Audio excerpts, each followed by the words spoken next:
En nombre de la ciudad, tengo el placer de darles la bienvenida al resumen del proceso de planificación para preparar el plan de mitigación de riesgos de la ciudad. Como información general, la Ley de Mitigación de Desastres de 2000 fue aprobada por el Congreso para reducir la pérdida de vidas y bienes, el sufrimiento humano, los trastornos económicos y los costos de asistencia en caso de desastres como consecuencia de desastres naturales.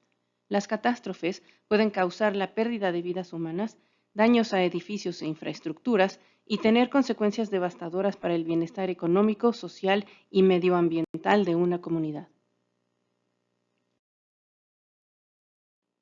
La mitigación de riesgos reduce los daños causados por catástrofes y la Agencia Federal para el Manejo de Emergencias, FEMA por sus siglas en inglés, la define como una acción sostenida para reducir o eliminar el riesgo a largo plazo para la vida humana y los bienes derivados de los riesgos. Algunos ejemplos de medidas de mitigación son los programas de divulgación que aumentan la concienciación sobre los riesgos, los proyectos de protección de instalaciones críticas y la eliminación de estructuras de las zonas de riesgo de inundación. En 2019, el Instituto Nacional de Ciencias de la Construcción publicó una actualización de su histórico informe Natural Hazard Mitigation Saves, la mitigación de los peligros naturales ahorra. El estudio analizaba la relación costo-beneficio de una serie de actividades de mitigación, incluida la planificación de la mitigación y la rehabilitación de edificios. Los resultados revelaron un espectacular rendimiento sobre la inversión. En el caso de las actividades de mitigación, cada dólar gastado produjo un rendimiento de $6 en pérdidas evitadas en el futuro. En el caso de la rehabilitación de edificios, por cada dólar gastado se obtienen $4 de pérdidas evitadas en el futuro. Según el informe del Instituto Nacional de Ciencias de la Construcción, los beneficios de la mitigación incluyen reducciones en muertes, lesiones y estrés postraumático, gastos de reparación de los daños sufridos por los edificios y su contenido, gastos de subsistencia adicionales, incluidos los gastos de alojamiento de las familias desplazadas, interrupción directa de la actividad empresarial, pérdida de ingresos y otros gastos de interrupción de la actividad comercial de las empresas cuyos bienes han sufrido daños, interrupción indirecta de la actividad empresarial, pérdida de actividad económica en la comunidad en general, gastos de búsqueda y rescate urbanos.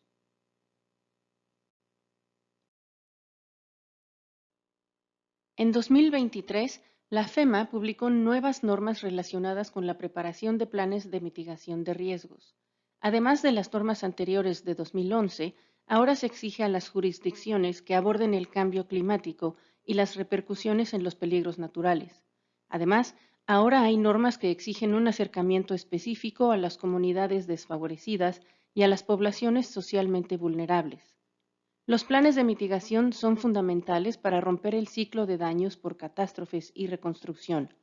La planificación de la mitigación comienza con la identificación de los riesgos de catástrofes naturales y las vulnerabilidades comunes en la zona por parte de los gobiernos estatales, tribales y locales. Una vez identificados los riesgos, desarrollan estrategias a largo plazo para proteger a las personas y los bienes de sucesos similares.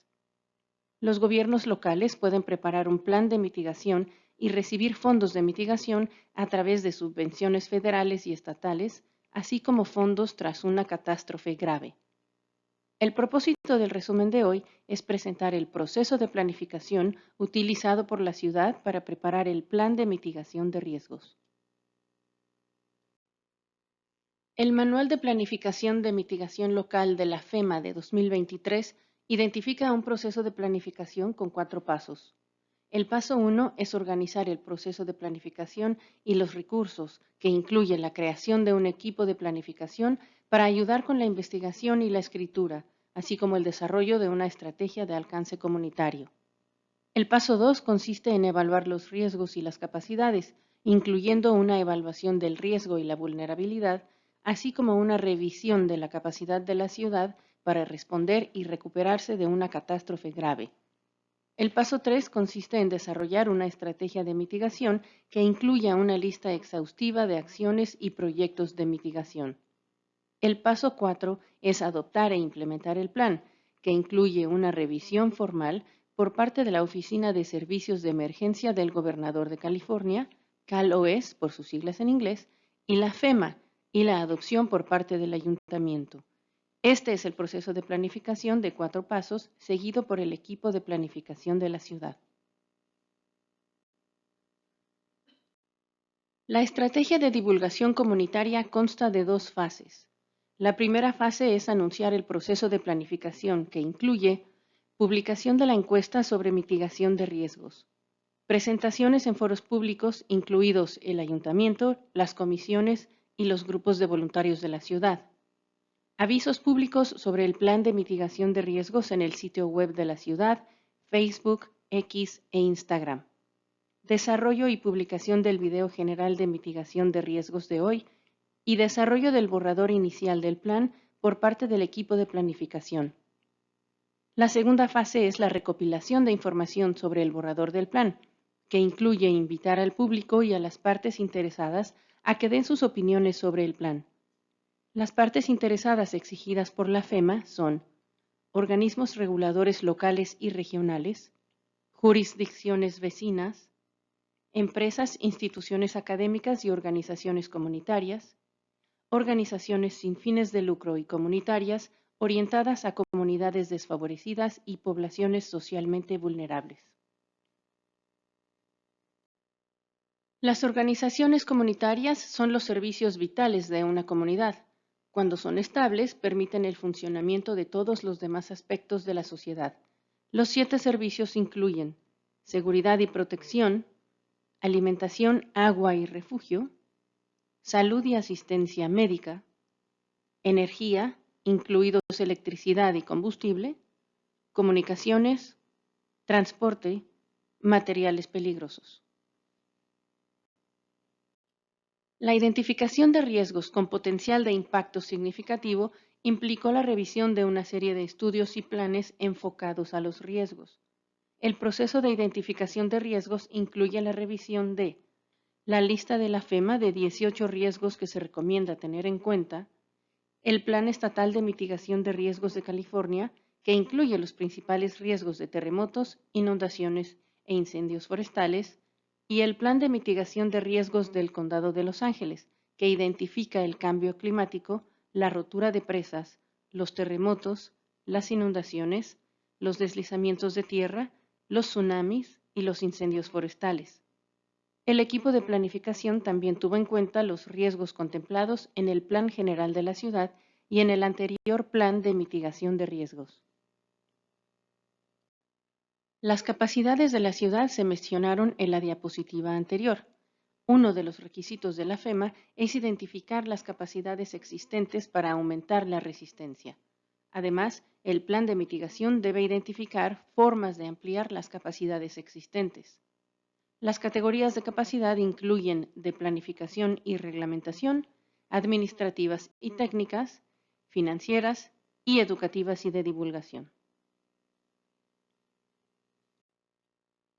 La sección de estrategia de mitigación del plan incluye los objetivos del plan, así como métodos de coordinación con los elementos del plan general y el programa de mejoras de capital. Y lo que es más importante, la estrategia de mitigación incluye una amplia gama de acciones y proyectos que abarcan las actividades en curso junto con ideas para el futuro. Aunque la vida útil del plan es de solo 5 años, no está de más identificar proyectos que se llevarán a cabo en 10 o incluso 20 años. Cada medida identifica un departamento responsable, un calendario, los objetivos cumplidos, la fuente de financiación prevista, los beneficios, los costos y la prioridad. A continuación presentamos un ejemplo de medida de mitigación. Comprar e instalar generadores en todas las instalaciones de propiedad municipal. Tras la elaboración del plan por parte del equipo de planificación y la recopilación de opiniones del público y otras partes interesadas, el documento se enviará a la CalOS para su revisión formal. Mediante la herramienta de revisión de planes de la FEMA y las normativas actualizadas, el personal de la CalOS revisará si el plan de la ciudad es conforme. Una vez que la CalOS haya comprobado que se han cumplido todos los requisitos, El documento se enviará a la FEMA. En total, la revisión formal suele durar entre 4 y 6 meses. Una vez que la FEMA esté satisfecha, se enviará una carta autorizando a la ciudad a presentar el documento al ayuntamiento para su aprobación.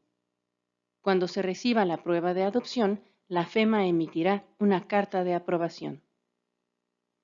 Con esto concluye el resumen de la mitigación de riesgos. Esté atento a la publicación del borrador del Plan de Mitigación de Riesgos. Esperamos escuchar sus preguntas, pensamientos y sugerencias. En nombre de la ciudad, gracias por tomarse el tiempo para aprender acerca de la importancia de aumentar la capacidad de recuperación a través de la planificación de mitigación.